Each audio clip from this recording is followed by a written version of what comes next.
You're listening to today's inspirational message on the Proverbs with Bjorklund. Proverbs 29 is about leadership, and one of the reasons I've mentioned the family is because discipline is mentioned in verse 15 and 17. The rod and reproof give wisdom, but a child left to himself brings shame to his mother. Discipline your son, and he will give you rest. He will give delight to your heart. But that's not the only place that we see the leadership responsibility. Verse 21, by mere words a servant is not disciplined, for though he understands, he will not respond. Whoever pampers his servant from childhood will in the end find him his heir. And so this is talking about when you're in a leadership position, making sure that especially early on that you set boundaries and you give consequences. That's what discipline is.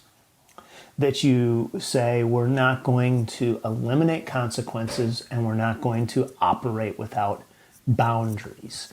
So if you're in leadership, there can be a tendency to say, well, I just want people to do what they want to do. But everybody who's starting out needs boundaries. And by boundaries, kids need discipline to be told what's in bounds, what's out of bounds. And then there needs to be consequences when they step out of bounds. And it's a lot easier, especially as a parent, to not give consequences, to let the boundaries get blurry. But kids test boundaries. And so do people in organizations.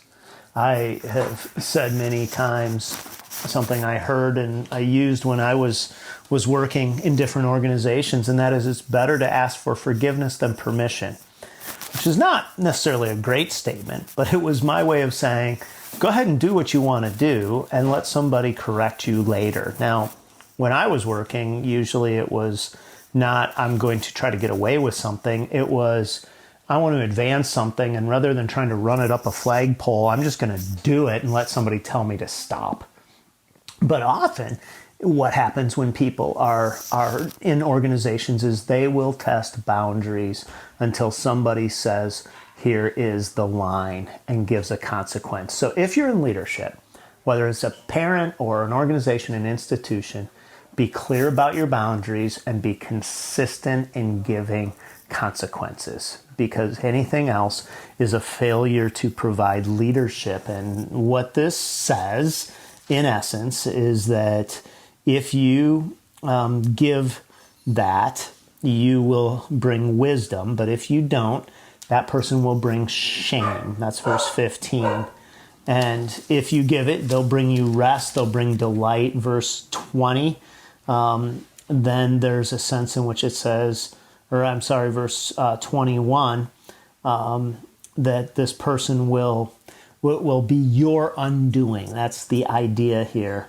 And verse 19, that when you don't give consequences and boundaries, that there will be even greater difficulty or challenge in the days ahead.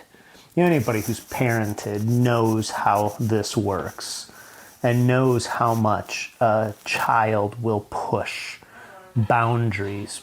But what you see is when parents give consistency, clarity, and fairness in their boundaries, that kids grow up secure and really do give that kind of peace. And this Proverbs teaches that it is true in organizations on a whole. So today, where have you been avoiding the hard task of giving boundaries and consequences?